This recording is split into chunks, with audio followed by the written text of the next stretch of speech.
Have you ever felt like something was watching you? Not just some guy across the street or an animal in the woods, but something else, something wrong. I used to think I knew the forests better than anyone. I'm a park ranger. I've spent years hiking through the thickest woods, tracking animals, studying the land. I thought I understood what was out there, but that trip to Oklahoma last spring, it changed me. I wasn't alone. There were three of us, me, Jackson, and Louis.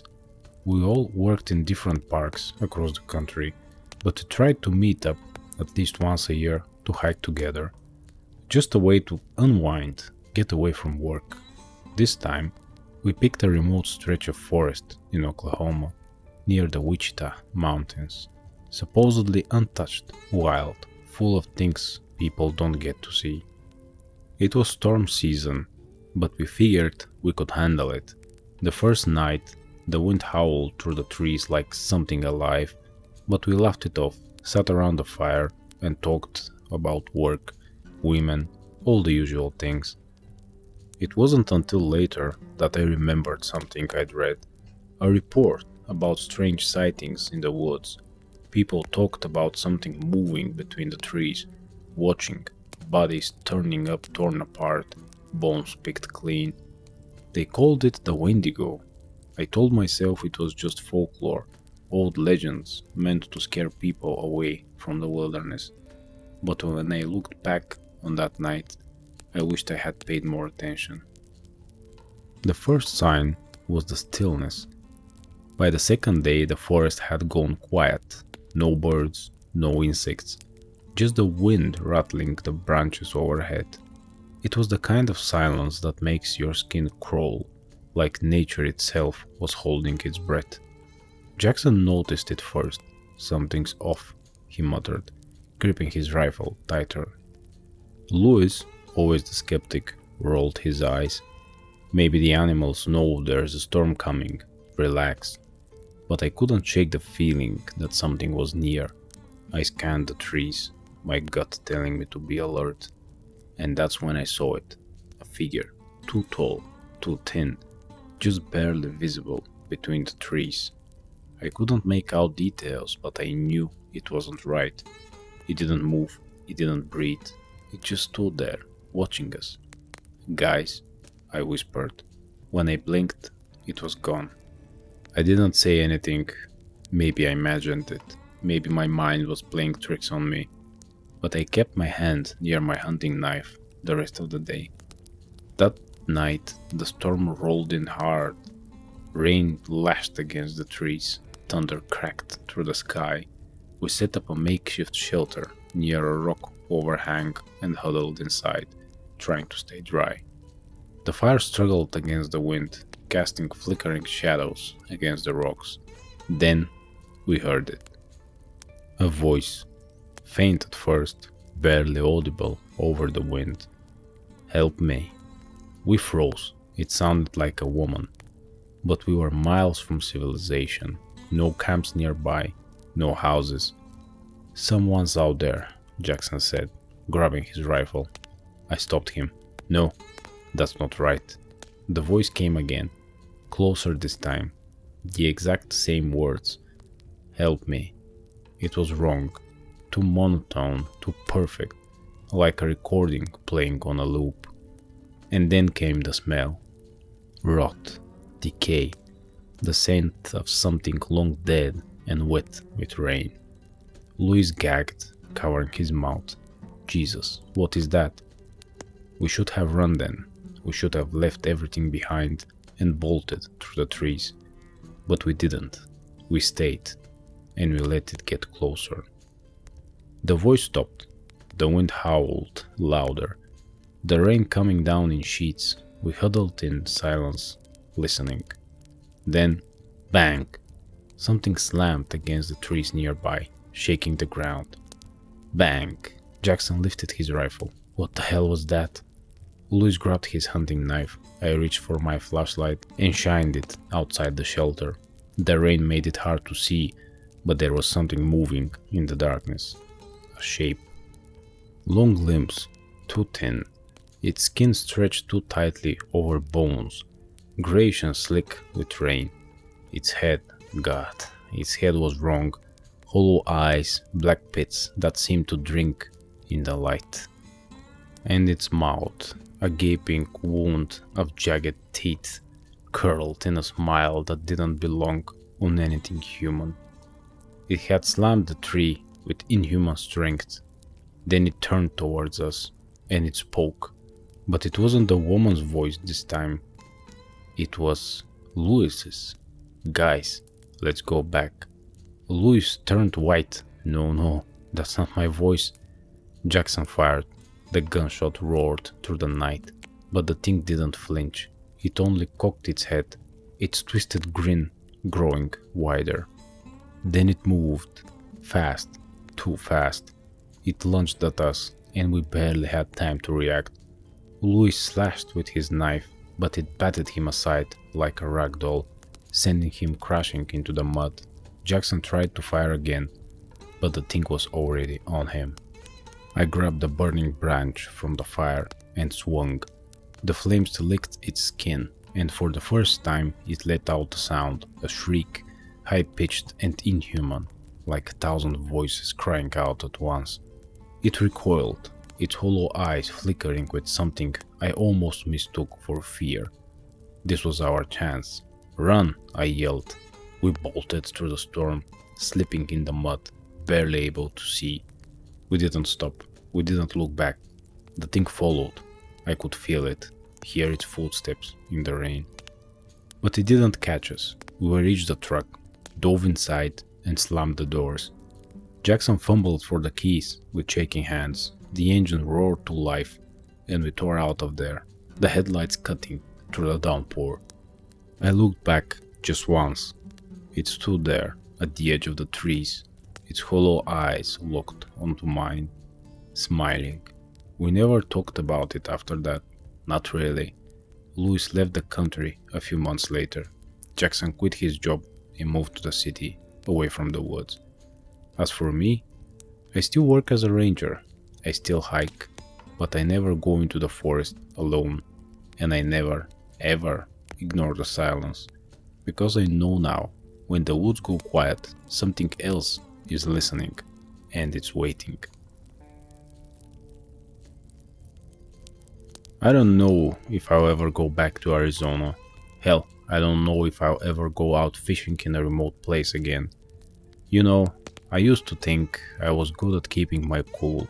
Being a park ranger, you get used to dealing with all kinds of weird things, strange noises in the woods, shadows that move where they shouldn't, even the occasional nut job who thinks they can just disappear off the grid. But what happened on that trip? It wasn't something I was prepared for. None of us were. It was supposed to be a simple weekend, a few friends, some beers, and a couple of days at a quiet fishing spot out in the middle of nowhere. Arizona has these great little hidden rivers and lakes, if you know where to look, and my buddy Eric had found one that wasn't on any map. Said it was about 2 hours from the nearest paved road, out where the saguaros start to thin out and the land turns to a mix of pine and scrub. The weather was hot as hell, but the wind helped, the kind of dry, steady wind that makes everything feel alive, rustling the bushes, making the trees groan, sending little spirals of dust up from the dirt. It was just me, Eric, Jesse, and Tom. We had our poles, a cooler full of beer, and a couple of rifles just in case we ran into anything dangerous. You don't go deep into the wild without something to protect yourself. We got there late in the afternoon and set up near the water. The place was perfect. Not another soul in sight, just the sound of the wind, the occasional splash from a fish breaking the surface, and the four of us laughing and cracking jokes. Then, around sunset, things started getting off. We were sitting by the shore when Jesse suddenly went quiet. I looked over and saw him staring past us, towards the trees lining the far edge of the lake. "You see that?" he muttered. Eric turned. See what? Jesse pointed. Over there, by the big tree. I followed his finger and felt my stomach twist. There was something sitting behind one of the trees. Not crouching, not standing. Just sitting, like a person resting their back against the trunk, watching us. It was too far to make out details, but something about the way it sat there was just wrong. Too still, too silent. We stared for what felt like forever, but it never moved. Tom let out a nervous laugh, probably some guy just enjoying the view. But even as he said it, I could hear the doubt in his voice. We tried to shake it off, but the mood had changed. The laughter faded, and the beer didn't taste as good. Every so often, one of us would glance back at the tree, expecting whatever was there to be gone. But it wasn't. Eventually, it got dark. We set up a small fire, but none of us wanted to admit that we were all watching the tree line now.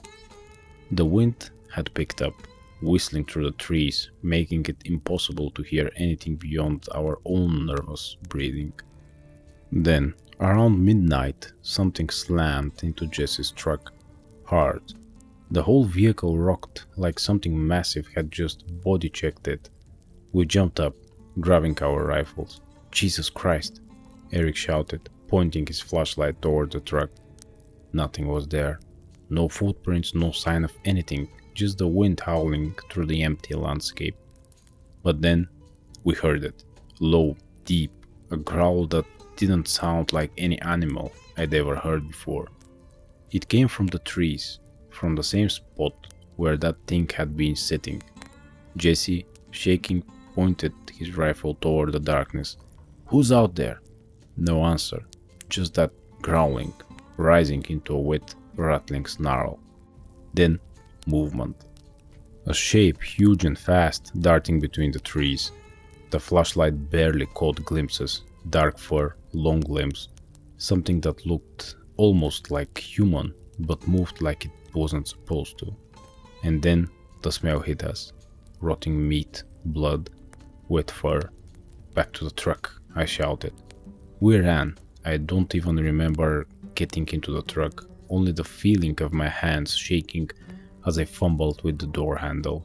The second Jesse got in, he slammed it into reverse so hard I thought the gears would snap. As the headlights swung across the trees, we saw it. It was standing there, just at the edge of the firelight. It had the body of a man, but taller, thinner, with a head that was wrong, a long snout, ears pointed back, eyes that gleamed in the dark like an animal's.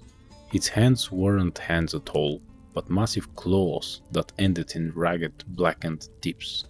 And it was smiling. A wide, toothy grin too big for its face. Then Jesse floored it. The truck shot backward, bouncing over the uneven ground.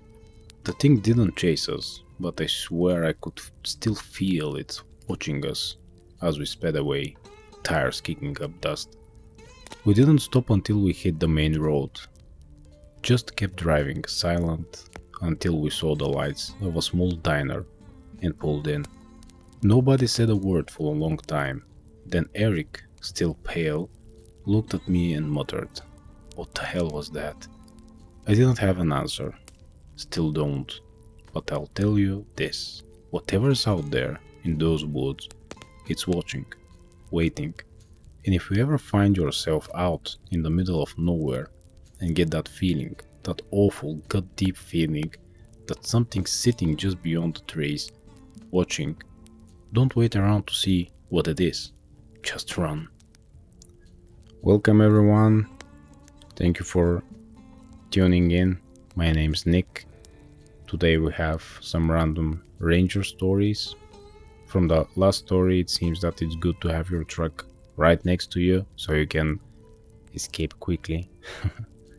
Let's see what the other stories have for us. Thank you for listening. Enjoy the rest of the stories. I never really believed in monsters. Sure, I'd heard the stories. Hell, I even entertained a few as a kid around the campfire. But growing up, reality set in. Monsters were just stories, just things we told ourselves to explain the unknown. I guess that's why I was so damn unprepared when I came face to face with something that shouldn't exist. It all started on a stormy night in Wyoming. I live out in the sticks, miles away from any real town, in a small cabin I inherited. It's nothing fancy, but it's got all I need, just enough space, a good wood stove, and a wraparound porch that creaks whenever the wind picks up. Being a park ranger, I'm used to the quiet. It's kind of why I love the job. I spend my days patrolling the national parks, making sure campers aren't being idiots, and keeping an eye on wildlife. At night, I come home, maybe mess around with building computers if I'm feeling ambitious, and call it a day. But something changed last autumn. The first sign that something was off happened about a week before the real nightmare began. I'd come home late from a long shift, tired and sore, when I noticed deep scratch marks on the side of my cabin. They were long, jagged, too big to be from any animal I knew. I figured it had to be a bear, maybe a mountain lion. The idea of something clawing at my home should have put me on edge, but honestly, I was too exhausted to care. I made a mental note to check my trail cams in the morning and went inside. Then the noises started. At first it was just the wind howling through the trees, rattling my windows. But then, underneath that, I heard something else. A faint rhythmic scratching, like claws racking against wood. It came from the porch. I grabbed my flashlight, stepped outside, and swept the beam across the yard. Nothing, just the trees swaying, the storm clouds rolling in. But as I turned to go back inside, I caught something in the corner of my eye. Something tall, hunched, standing just beyond the tree line. A pair of glowing eyes locked onto mine before the figure slinked back into the darkness. Now, I've worked in the wild for years. I've seen wolves, bears, even the occasional rogue moose, but this wasn't normal. It stood on two legs, and it was watching me. I told myself it was my imagination, maybe a trick of the light, but deep down, I knew better. The next few nights, the noises got worse. Heavy breathing outside my window, the feeling of being watched, and always that damn scratching. Then came the night it attacked. The storm was raging outside, rain hammering against the roof, the wind howling like a wounded animal. I was inside, cleaning my shotgun. I wasn't taking chances anymore when something slammed against the front door. Not just a knock, not just the wind, something massive threw itself against it. The whole cabin shook. I jumped to my feet, heart pounding as another slam nearly took the door off its hinges. I didn't hesitate. I grabbed the shotgun, chambered the shell and aimed at the door. Another slam, then silence. The wind died down just enough for me to hear something that made my blood run cold. A low guttural growl, not a wolf, not a bear, something deeper, more intelligent. I moved to the window, careful not to make a sound, and peered outside. It was there, a hulking figure, easily 7 feet tall, covered in dark matted fur, crouched just beyond the porch. Its elongated snout twitched as if sniffing the air. Its eyes, glowing like embers, darted back and forth, searching. And then it grinned. I swear to God, it grinned. That was enough for me. I wasn't going to wait to see what happened next. I grabbed my keys and made a break for the truck. The moment I stepped outside, the creature let out an ear-splitting howl and charged. I fired once, hitting it square in the chest. It barely flinched. I fired again. This time it staggered, but only for a second. I made it to my truck just as it lunged. Its claws raked across the side, leaving deep gouges in the metal. I barely got the door shut before it slammed into the vehicle, rocking it on its suspension. I jammed the keys into the ignition, turned them. Nothing. Not now, not now. I tried again. The engine roared to life just as the creature leapt onto the hood. Its claws shattered the windshield glass, spraying everywhere. I floored it, throwing the beast off the hood as the tire spun in the mud. I didn't stop driving until I hit the nearest town. The next day, I went back. I don't know why, maybe I needed proof that it wasn't all in my head.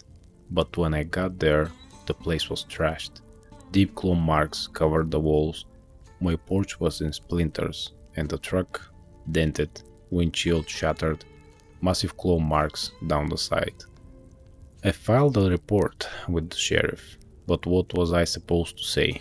A werewolf attacked my house? Yeah, that would go over well. They chalked it up to a bear. A damn bear. I know what I saw. I started researching after that, digging through old reports, talking to locals.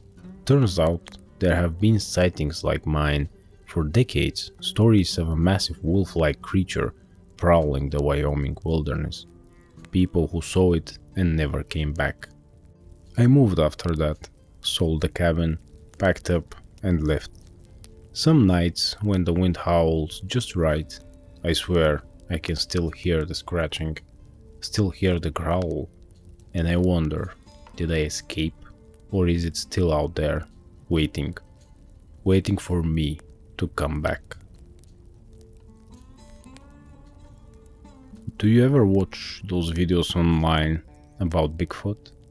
The ones where some guy's walking through the woods, hears a branch snap, and suddenly he's convinced there is a massive ape man stalking him? Yeah, I used to laugh at those. Used to. Now I don't laugh at any of that shit anymore. This happened last winter in Maine, right outside the house I was renting with a couple of friends. It was supposed to be a quiet getaway, a chance to unplug, drink some whiskey, and just enjoy the stillness of the snow-covered woods. I work as a park ranger, so I am outdoors a lot, but there's a difference between working in the wilderness and actually living out there. That difference became painfully clear, real fast. The house sat on the edge of a dense stretch of forest, the kind where the trees cluster so close together that even in daylight it feels like something could be watching from the shadows. We had a long driveway leading out to a dirt road, which was about a mile from the nearest paved road. Isolated, but that was the point. It was the third night when we first heard it. The wind had been howling all evening, rattling the windows and carrying the distant sound of tree branches creaking. I was inside, playing cards with my friends, when we heard something slam into the side of the house. Not like a branch falling, this was heavier. We froze. Then another thud.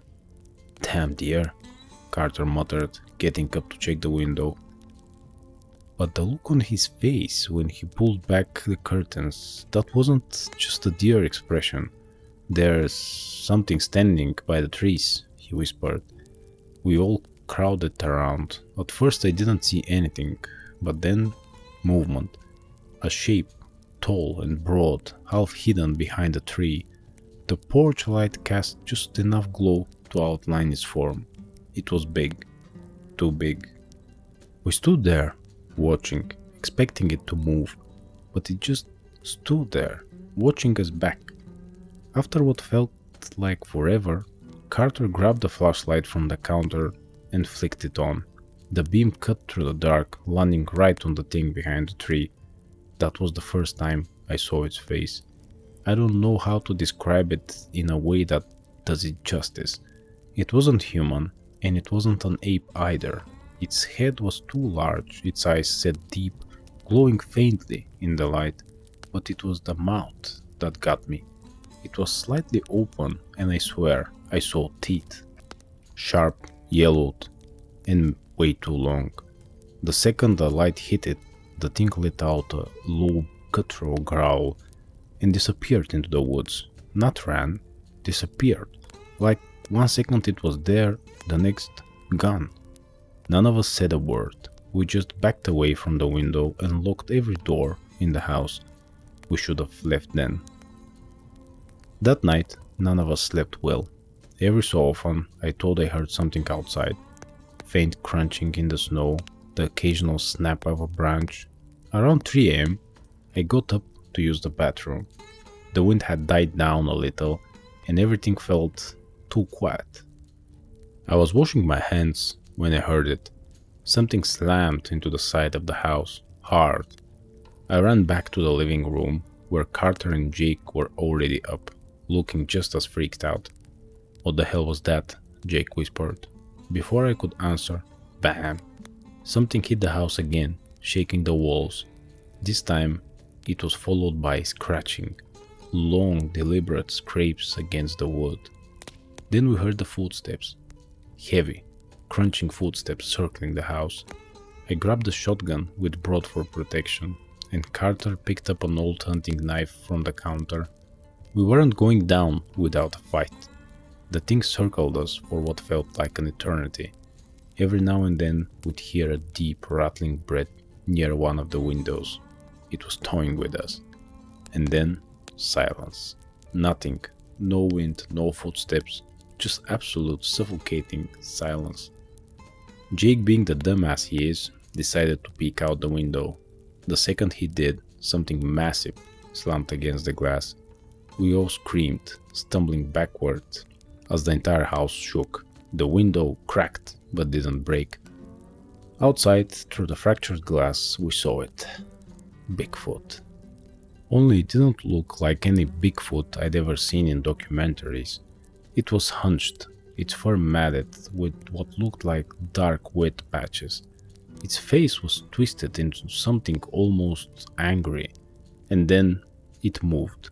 Not back into the woods, not away from the house, but to the front door. That was it. We weren't waiting to see what happened next. I grabbed my keys, and we made a break for the back door. The wind had picked up again, and the cold hit us like a hammer the second we stepped outside. But I didn't care. We ran, full speed. I could hear heavy footsteps behind us, the sound of something large barreling through the snow. My chest was burning, my legs screaming for me to stop, but I didn't. Somewhere ahead, I saw headlights, a truck. "Run!" I screamed. Jake got there first, waving his arms like a madman. The truck slowed. The driver, a middle-aged guy in a beanie, rolled down his window, looking confused as hell, and then he saw what was behind us. "Get in!" he yelled. We didn't hesitate. We piled into the truck, and the guy floored it, speeding down the icy road. I turned in my seat, looking back through the rear window. The thing stood at the edge of the road, watching us go. It didn't chase us. It didn't move. It just stood there, watching. None of us talked much on the drive back to town. The guy who picked us up kept looking at us like we were insane, and maybe we were.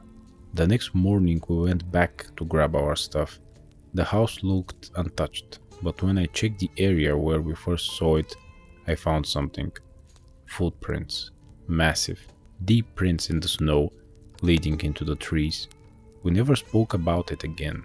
Never went back to that house. But sometimes, late at night, I think about those glowing eyes in the dark. The way it circled the house. The way it chose not to follow. Like it knew something we didn't, like it was waiting. And I don't know what scares me more, the fact that we saw it, or the fact that it let us leave. What a better way to end the video than with a good Bigfoot story. Thanks everyone for sticking around and making it to the end of the video. Please give me a like, drop me a comment. Thank you again for being here. Wish you all the best and good night.